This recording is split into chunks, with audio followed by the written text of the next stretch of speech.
नमस्कार, बहुत बहुत स्वागत है आपका आज तक पर। बहुत बहुत नमस्कार। मैं शुरुआत तो इस बात से करना चाहती हूँ कि आपके नाम में ही चिराग है और उस चिराग को इस बार फिर जलना है बिहार में।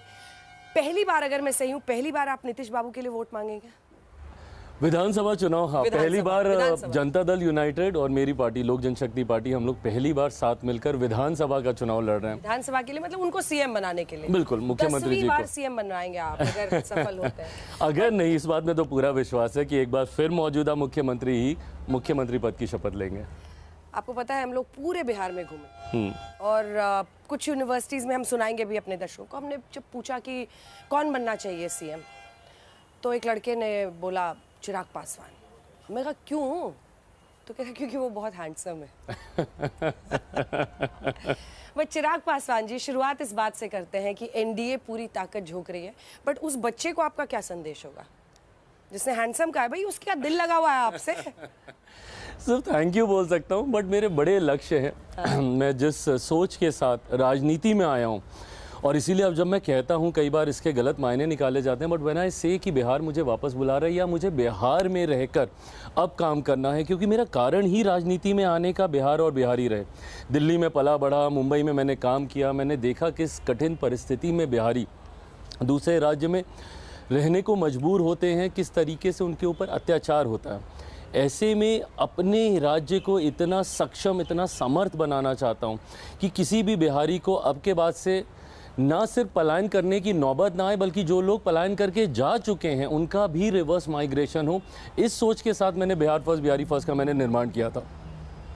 उस लक्ष्य को पूरा कर सकूं, इस सोच के साथ काम कर रहा हूं। बिहार फर्स्ट बिहारी फर्स्ट, तो उसके लिए तो you should be at the helm of affairs ना, कि भाई चिराग पूरा स्टर कर रहे हैं बिहार को। मतलब अगर आपको वाकई काया पलट करनी है तो ऐसे थोड़ी होगा कि आप नीतीश जी को ही फिर अब 10 बार से तो 10th टाइम। नहीं, तो पिछली बार दिक्कत भी यही थी। एक्चुअली 2020 में जब मैं एनडीए गठबंधन से अलग भी हुआ था, उसके पीछे का कारण भी यही था कि उस वक्त मुझे गठबंधन के भीतर अपनी बातों को रखने का, बिहार फर्स्ट बिहारी फर्स्ट एजेंडे को मजबूती देने का मुझे मौका नहीं मिल रहा था। उस वक्त मैंने इस बात का फैसला लिया कि भाई मैं गठबंधन से अलग होता हूं, क्योंकि अगर मुझे, जो आपने बोला कि जब तक मैं खुद में स्टेयर नहीं कर पाऊं तो मतलब क्या है उस गठबंधन में रहने का। बट आज की तारीख में मैं इतना ज़रूर मानता हूं कि इस गठबंधन ने मुझे वो स्पेस मिलता है अपनी बातों को रखने का, अपने सुझावों को, अपने सजेशंस को। और मैं मानता हूं कि इस बार जो बिहार में सरकार बनेगी उसमें लोक जनशक्ति पार्टी रामविलास का भी एक अहम से होगा। और जो हम लोग के एजेंडे हैं, जो मुद्दे हैं बिहार के विकास को लेकर, बिहार फर्स्ट बिहारी फर्स्ट को लेकर, अंजना जी आप यकीन मानिएगा, बिहार की आप कोई भी एक समस्या पूछिए, मैंने सालों तक इतना अध्ययन किया है इसके ऊपर कि कोई भी समस्या, बाढ़ सुखाड़ की हो, प्रति व्यक्ति आय को कैसे बढ़ाया जा सके, राजस्व कैसे बढ़ाया जा सके, उद्योगीकरण कैसे किया जा सके, कोई ऐसी समस्या नहीं है जिसका समाधान बिहार फर्स्ट बिहारी फर्स्ट के पास। पांचों पूछूंगी आपसे, जो आपने अभी गिनाए हैं उस पर मैं वापस जाऊंगी। लेकिन देखिए, बिहार फर्स्ट बिहारी फर्स्ट, पलायन सबसे बड़ा मुद्दा है, बहुत सारी चीजें हैं, लेकिन 10th टाइम उनको सीएम बनाने के लिए आपको मैदान में उतरना है भाई नीतीश कुमार को। आप नीतीश बाबू की इस बार के चुनाव में कौन सी बात कहेंगे कि भाई नीतीश जी में ये है, युवा जो 18 साल का भी हुआ है, फर्स्ट टाइम वोटर है, 22 साल का है, 25 साल का है, उसकी बहुत सारे एस्पिरेशंस है, उसको आप क्या कहेंगे कि नीतीश बाबू में ऐसा क्या है कि वो उनके लिए वोट करें? फर्स्ट टाइम वोटर को ना, और कई बार जब हम लोग ये बातें कहते हैं ना, तो लोग सवाल पूछते हैं कि भाई कब तक आप हम लोग को 90 के दशक में उलझा के रखिएगा। पर वो जानना ज़रूरी है कि वो कालखंड कैसा था जिसने हमारे बिहार को, जिसका इतना गौरवशाली इतिहास रहा है। नालंदा यूनिवर्सिटी पे हम लोग गर्व करते हैं, गुरु गोविंद सिंह जी की धरती है, मेरी माता सीता की धरती है, गौतम बुद्ध की धरती है, भगवान महावीर की धरती है, जो ज्ञान की धरती है। ऐसे में क्या ऐसा हुआ कि वहाँ से लोग एक के बाद एक पलायन करते गए और ये सिलसिला कभी रुका नहीं, क्योंकि वो 90 का दशक उसके लिए जिम्मेदार है। आज भी जब हम लोग बोलते हैं कि, और सवाल आता है कि भैया कब तक आप लोग जंगल राज की याद दिलाएंगे, पर ये जानना ज़रूरी है ना, हिरोशिमा नागासाकी के ऊपर अगर वो बम गिरे थे, उन्होंने कितना पीछे ले गए। ऐसे में उस 90 के दशक ने हम लोगों को कितना पीछे ले गया। उस खाई को भरने का काम मौजूदा मुख्यमंत्री ने किया है। मौजूदा मुख्यमंत्री का 2005 के बाद अगर आप देखिएगा, ना सिर्फ इन्होंने अपराध पे नियंत्रण किया, भाई इनको बिहार की जनता ने सुशासन बाबू का नाम दिया, क्विंटल बाबा का नाम दिया जब कोशी में जब वो आपदा आई थी। इन्होंने एक के बाद एक बिहार में वो परिस्थितियां उत्पन्न की जिसकी वजह से आज बिहार यहाँ तक पहुँचा है। बट हाँ, मैं ये मानता हूँ, जब लोग ये भी सवाल करते हैं कि बनिस्बत बाकी राज्यों के, मैं खुद दिल्ली में मैं रहा हूँ, बम्बई में मैंने काम किया, मैंने देखा है कि बनिस्बत बाकी राज्यों के अभी भी बिहार में बहुत सी चीज़ें होनी बाकी हैं। और उसी सोच को पूरा करने के लिए साथ मिलकर पहली बार मैं और मुख्यमंत्री जी अब हम लोग विकास की राह को गति देंगे। एक और सवाल इस पर पूछूंगी। मुझे पता है आप ये कहते हैं कि भाई हम जब साथ लड़ रहे हैं तो बार बार आप लोग नीतीश बाबू पे मुझे क्यों घेरते हैं, लेकिन आपने भी तो नीतीश बाबू को कम नहीं घेरा है। कानून व्यवस्था पर आपने सबसे ज्यादा बोला, एनडीए के जो अन्य सहयोगी हैं उनमें। इससे पहले मगध में पिछली बार आपने सॉलिड डैमेज किया था जेडीयू को। बीजेपी के खिलाफ तो 2020 में आपने किसी को नहीं उतारा अपनी पार्टी से, लेकिन जेडीयू में जो जीत का मार्जिन था उससे ज्यादा आपके उम्मीदवारों को वोट मिला। मगध में आपने सॉलिड डैमेज किया, कई जगहों पर किया। तब तो पूछेंगे ना भाई कि अचानक नीतीश जी ने वही मैं कहता हूँ that this is the last thing I would want to hear right before the elections कि आप ये, पर देखिए वो परिस्थितियाँ अलग थी और मैंने बहुत खुल के स्वीकारा है। मैं कभी भी मैं बैकफुट पे नहीं गया, मैंने फ्रंट फुट पे मैंने इन सारी बातों को बोला है कि हाँ मैंने वो सवाल उठाए थे। मैं क्या करता अगर मैं उन सवालों को नहीं उठाता, क्योंकि गठबंधन के भीतर मुझे कॉर्नर किया जा रहा था ना। ऐसा नहीं है कि आज भी मुझे गठबंधन के भीतर मेरे इश्यूज़ नहीं होते, कंसर्न्स नहीं होते हैं, बट गठबंधन के भीतर मुझे वो जगह मिलती है अपनी बातों को रखने की। 2 चाचाओं में से एक चाचा तो अपने हो गए हैं, एक वाले जो थे उन्होंने तो जो खैर जो किया आपके साथ वो किया है। लेकिन 5 प्रॉब्लम्स आपने गिनाए थे, मैं सीधा उस पर आती हूँ, क्योंकि बिहार के चुनाव इस देश में भी जो पॉलिटिक्स का तिया पाचा है वो सेट करेंगे और बिहार को आगे बढ़ना है। पलायन कैसे रुकेगा, क्या है आपका रोड मैप? पलायन कैसे रुकेगा? सब कहते हैं पलायन पलायन, पर किसी के पास सोल्यूशन नहीं है। पलायन तब तक नहीं रुकेगा जब तक बिहार में औद्योगिकीकरण नहीं होगा, जब तक इंडस्ट्रियलाइजेशन नहीं आएगा। और मैं सिर्फ इंडस्ट्रियलाइजेशन की ही बात नहीं करूंगा, मुझे लगता है कि चौमुखी विकास की ज़रूरत है, क्योंकि आज भी काफ़ी बड़ी संख्या में मेरे बच्चे भी बिहार से बाहर जाते हैं शिक्षा के लिए। और अफसोस इस बात का होता है कि जो बच्चा या बच्ची एक बार बिहार से बाहर निकल गया और वो जिस भी राज्य या जिस भी देश में गया वहीं पे जाके अपनी पढ़ाई पूरी करता है, वहीं पे नौकरी करता है, वहीं पे घर खरीदता है, वहीं पे शादी करता है, वहीं पे बच्चे पैदा करता है और फिर उसी राज्य का होके रह जाता है। और अपने राज्य में या तो दादी की तबीयत ख़राब या माँ की तबीयत ख़राब या बहन की शादी या छठ या दिवाली या होली, सिर्फ उस पर अगर वापस आ पाया तो वापस आता है। ऐसे में जहाँ एक तरफ हम लोग को शिक्षा पे, क्यों आज भी मेरे बच्चों को कोटा जाना पड़ता है, जब कोटा में पढ़ने वाला बिहारी, पढ़ाने वाला बिहारी, अधिकांश शैक्षिक संस्थानों के मालिक बिहारी पर व्यवस्था राजस्थानी। ये व्यवस्था हमें पटना में, भागलपुर में, दरभंगा में, बिहार के अलग अलग ज़िलों में हम लोग को एजुकेशनल हब बनाने होंगे। हमें चिन्हित करने होंगे ऐसे एरिया जिसको हम इंडस्ट्री के लिए हम डेवलप कर सकें। कृषि प्रधान प्रदेश है मेरा, मेरे खुद के विभाग की एक बहुत बड़ी जिम्मेदारी है जिसको अब मैं बहुत ईमानदारी से धरातल पर उतार रहा हूँ। प्रसंस्करण, जब तक आप कृषि प्रधान राज्यों में प्रोसेसिंग सेक्टर को बढ़ावा नहीं देंगे, मेरे खुद के लोकसभा में हाजीपुर का केला इतना फेमस है, मुजफ्फरपुर की लीची, भागलपुर का आम, मखाना, आज मखाना बोर्ड का हम लोगों ने गठन किया ना। जी अच्छा क्या याद दिलाया, मखाना किसान को पता है क्या कीमत मिलती है? और जब हम लोग पैकेट में इतना हवा भरा हुआ और इतना सा मखाना खरीदते हैं तो और वो कितने दाम पे बिकता है? 200 गुना हो जाता है। बिल्कुल। ये क्यों नहीं ठीक हो रहा है? बिल्कुल, यही तो व्यवस्था वहाँ पे करनी है। जब तक किसानों के पास ये चीज़ें नहीं आएंगी, जब तक वो खुद उसकी पैकेजिंग बढ़िया से उसकी मार्केटिंग नहीं कर पाएंगे, ये व्यवस्था उनको तैयार करके देनी। और यकीन मानिए अंजना जी, मैं अपने विभाग को बहुत गंभीरता से ले रहा हूँ। आज मैं देश का 3रा निफ्टम बिहार में मैं लेकर गया हूँ। मेरे लिए ये खुशी की बात है कि मेरे बिहार में मखाना बोर्ड का गठन होने जा रहा है और सबसे ज़्यादा उत्पादन मखाना का बिहार से ही होता है। मैं ये मानता हूँ कि इस डबल इंजन की सरकार में एक और चीज़, जब पूछते हैं ना कि भाई अभी तक बिहार वहाँ तक क्यों नहीं पहुँचा, बिहार की सबसे बड़ी विडंबना भी ये रही है कि एक लंबे समय तक विरोधाभास की सरकारें रही हैं और 27 साल तो निरंतरता में ऐसे थे जब केंद्र में कोई और सरकार, राज्य में कोई और सरकार। और जनता आपसे पूछेगी कि आप कह रहे हैं भाई देख भाई इस बार डबल इंजन की सरकार, मोदी जी वहाँ पर हैं, अभी 4 साल तो हैं ही, और यहाँ पर अगर सरकार आ गई तो आपको एक सॉलिड वो बोले, लेकिन नीतीश बाबू का क्या है? मैं ये मानता हूँ जिस तरीके से मुख्यमंत्री जी ने बार बार हर मंच से इस बात को कहने का काम किया है कि इस बार वो कहीं नहीं जाने वाले। आपका दिल स्वीकार रहा है उनकी बात को? मैं स्वीकार करूंगा। मैं ईमानदारी से उनकी बातों पे मैं विश्वास करता हूं और जिस तरीके से वो एकता दिखती है दोनों की, मेरे प्रधानमंत्री और हमारे मुख्यमंत्री बिहार सरकार नीतीश कुमार जी की, जिस तरीके से दोनों के बीच में दोस्ती है, जिस तरीके से संवाद निरंतरता में दोनों में बरकरार रहता है, मैं मानता हूँ कि ये रिश्ता और मजबूत ही होगा। जब आप बिहार जाते हैं चुनाव के लिए तो आपके पास कितने लोग आते हैं? ऐसे भी जब जाते हैं कितने लोग कहते हैं कि बउआ एम्स में इलाज करा दें हमारा? ये हॉस्पिटल्स की क्या वहाँ पर स्थिति है, ये सब कौन ठीक करेगा? यही जैसा मैंने कहा कि हमें चौमुखी विकास पे, जहाँ एक तरफ मैं शिक्षा को सबसे ज़्यादा बल देता हूँ कि जब तक बिहार शिक्षित नहीं होगा ना, हम लोग जात पात धर्म मजहब से भी नहीं उठ पाएंगे। आज भी मुझे तकलीफ इस बात की होती है कि भले आपका सांसद, आपका विधायक आपका काम करे नहीं करे, आप उससे परेशान हो, कुछ भी हो, पर जब चुनाव आएगा तो eventually everything boils down to the caste scenario of my state. जाति के आधार पर ही वोट जाता है। तो इसके लिए बिहारियों का शिक्षित होना ज़रूरी है, शिक्षा, साथ में स्वास्थ्य सेवा। मुझे ये बात तकलीफ देती है, मैं दिल्ली में देखता हूँ एम्स के सामने दिनों दिन तक लाइन लगा के खड़े रहेंगे डॉक्टर से मिलने के लिए। बट वहीं मुझे इस बात का भी संतोष है अंजना जी, ये मेरी ही सरकार की देन है। जहाँ एक समय ऐसा था जहाँ देश भर में मात्र 2 एम्स होते थे, अब मेरे बिहार में 2 एम्स आ रहे हैं। पटना में आ चुका है, दरभंगा वाले का प्रधानमंत्री जी उस दिन शुरुआत करके आए हैं। अगले मुद्दे पर आते हैं, जो मुद्दा है वोट चोरी का। अब इसको आप हंसे हैं, लेकिन वोटर अधिकार यात्रा निकाल रहे हैं राहुल गांधी, और वो पूरे बिहार में घूम रहे हैं ये कहते हुए कि ये सरकार तो वोट चोरी कर रही है। वोट चोरी कर रहे हैं आप लोग? पहली बात तो ना, मुझे शब्दावली से बहुत ज़्यादा परहेज है। लोकतंत्र में मुझे लगता है कि बेहतर शब्दों का चयन आप कर सकते हो, और हमारी तो भारतीय भाषाओं की खूबसूरती है कि आपको कड़े से कड़ी बातें भी आप मर्यादित शब्दों में रहकर आप कर सकते हैं। ऐसे में एक वक्त वो भी याद है जब लोकसभा चुनाव के दौरान चौकीदार चोर है, जनता ने इनको जवाब दिया था।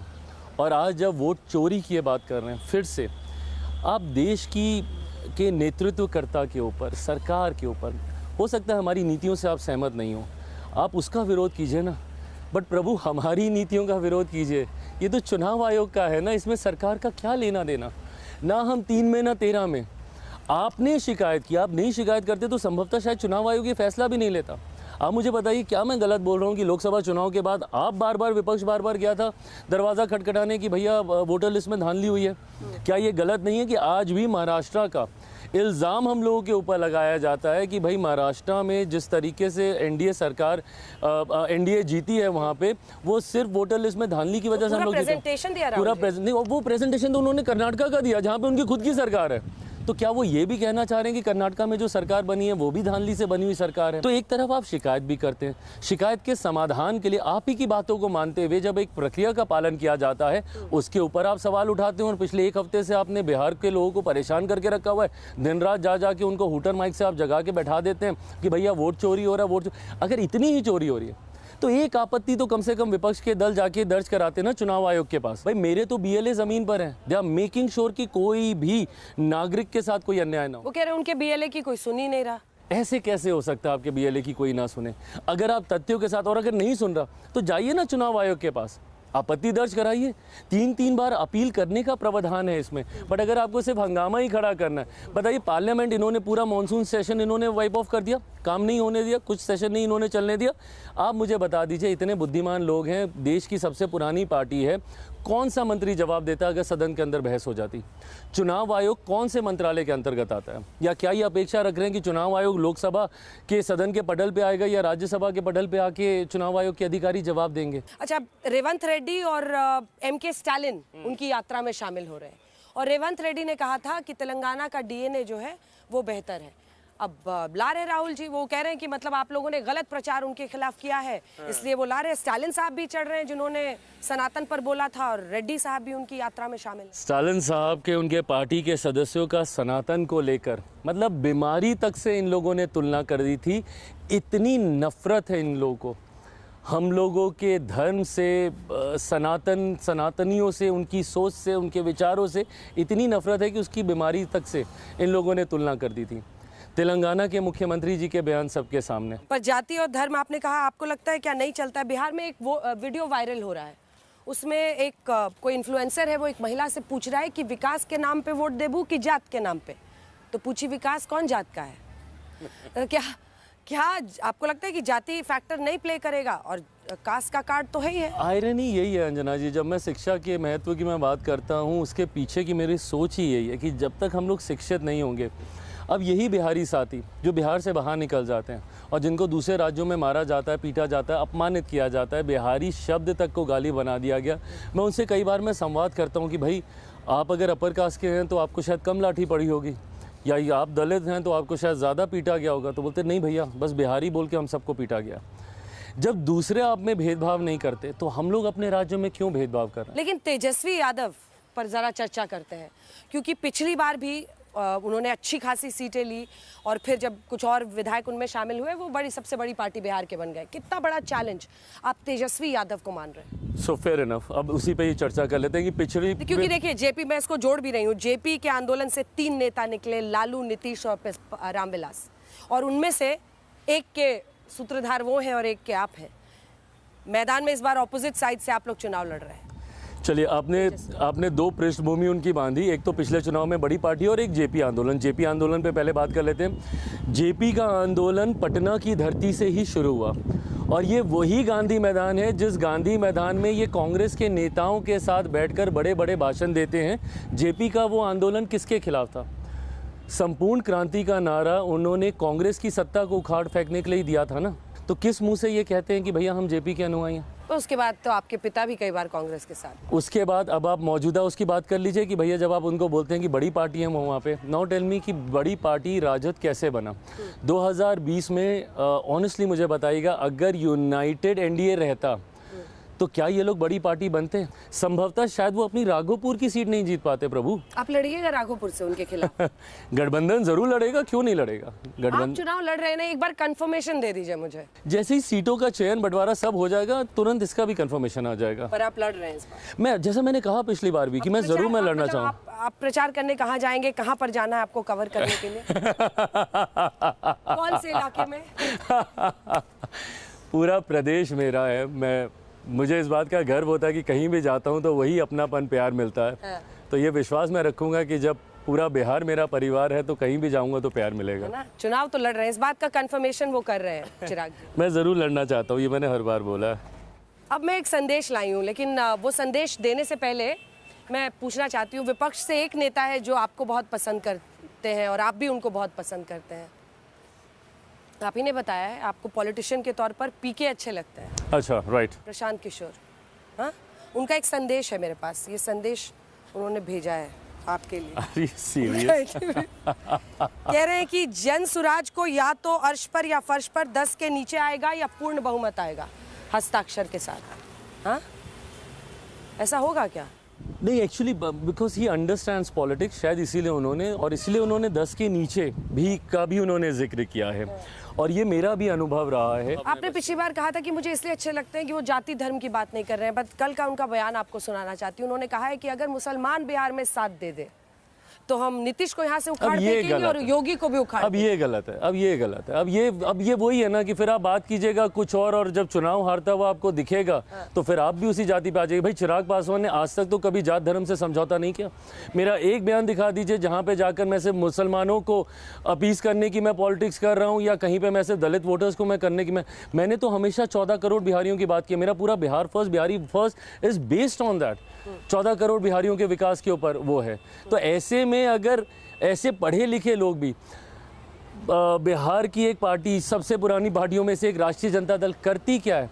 मेडल की तरह सीने पे लेके चलती है एमवाई समीकरण को, जिसमें एम पूरी तरीके से सांप्रदायिक है, वाई पूरी तरीके से जातीयता को बढ़ावा देता है। यही तो है, उनके पास 18 + 14 32% पे तो वो स्टार्ट करते हैं। आपके पास थोड़ी मुस्लिम वोटर है। अब मैं बताता हूँ मैं कहाँ से स्टार्ट करता हूँ। मेरे एम में महिलाएं हैं जो कि देश की नहीं दुनिया की आधी आबादी हैं। मेरे वाई में युवा हैं जो कि हमारे देश की सबसे बड़ी आबादी है। मैं वहाँ से शुरुआत करता हूँ और मैं विश्वास रखूंगा कि मैं वहाँ से शुरुआत करता हूँ। आप हमेशा कहते हैं कि हाँ मैं नेपो किड हूँ, लेकिन मैंने जो संघर्ष किया है और चाचा अलग हुए उसके बाद एक और नेपो किड के आने की तैयारी है। मुझे संजय झा, जेडीयू के जो कार्यकारी अध्यक्ष हैं, उन्होंने कहा कि मैं चाहता हूँ कि निशांत कुमार पार्टी में आए, वो काम संभालें और वो ये करें। निशांत कुमार की एंट्री सही रहेगी पॉलिटिक्स में? देखिए, मैं कोई नहीं होता बेटे की, नीतीश की मैं इसके ऊपर कोई नहीं होता टिप्पणी करने वाला। ये फैसला निशांत जी को स्वयं लेना है। उनके पास वो अनुभव ज़रूर है क्योंकि जिस पृष्ठभूमि से वो आते हैं, बट अंतोगत्वा मैं इस बात को ज़रूर मानता हूँ अंजना जी कि भले ये आपका सौभाग्य हो सकता है कि आप किसी बड़े व्यक्तित्व के सुपुत्र या सुपुत्री हैं। मेरे माता पिता बड़ा नाम है, ये मेरे लिए सौभाग्य की बात है, पर ये मेरी काबिलियत कतई नहीं है। मेरी काबिलियत मेरी मेहनत से होगी, मेरे परिश्रम से होगी, मेरे संघर्ष से होगी। अगर मुझ में वो काबिलियत होगी मेहनत करने की, संघर्ष करने की। आज से 3 साल पहले चिराग पासवान की पॉलिटिकल ऑब्चुरी लिखी जा चुकी थी ना। बड़े बड़े चैनलों में ये डिक्लेयर कर दिया था कि भाई Chirag Paswan is a close chapter. आज के बाद राजनीति में इसका कुछ नहीं होगा। डिबेट्स हुई थी, कई डिबेट्स तो आपने भी की थी, जहाँ पे मेरे बारे में ऐसी ऐसी बातें कही गई थी कि भाई चिराग पासवान का अब कुछ नहीं हो सकता। अपनी मेहनत अपने परिश्रम से यहाँ तक आया ना, अगर उनमें भी होगी तो वो आगे अंदर आए। क्या था आपको 2020 के बाद क्या लगा, कहाँ पे वो स्पार्क कहाँ से आया? देखिए, अब जिद तो खैर होती ही है। मैं अपने आप को उन सौभाग्यशालियों में से मानता हूँ कि मुझे अपने आप को प्रूव करने का मौका मिला।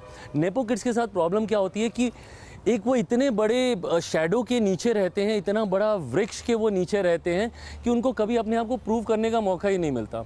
वो हमेशा दूसरों के इंस्ट्रक्शंस लेके आगे चलते हैं। मैंने इसको अपॉर्चुनिटी में तब्दील किया, या तो क्राई बेबी बन के रोता रहता, बट मुझे लगा कि ये मौका है अपने आप को प्रूव करने का। सही गलत जो भी है, अब मैं फैसले लूँगा और अपने फैसलों को सही साबित करके दिखाऊंगा। उस जिद के साथ मैं आगे बढ़ा। आखिरी सवाल, आपके अंदर का कॉन्फिडेंस, जैसे उन्होंने लिख के दिया है, कितनी सीटें आती हुई दिख रही हैं आपको? Okay, so 225 plus, because this is 225 plus, इसमें से 30 सीटें आप लड़ रहे हैं। एम आई? मैं पूछ रही हूँ आपसे। सीट शेयरिंग पे क्या हुआ है? 30 चाहिए? नहीं, बिल्कुल नहीं। क्यों? कितना? 40? 50? मैं अपने आप को कम पे क्यों बांधूं? हाँ। गठबंधन में भाई मैं भी तो नमक का काम कर ही रहा हूँ ना। और बिना नमक के कोई दाल कोई सब्जी आपको स्वाद नहीं दे सकती। बहुत बहुत धन्यवाद आपका चिराग जी, आप आज तक पर आए और बिहार के चुनाव में क्या रहता है हमारी नजर रहेगी। Thank you, thank you.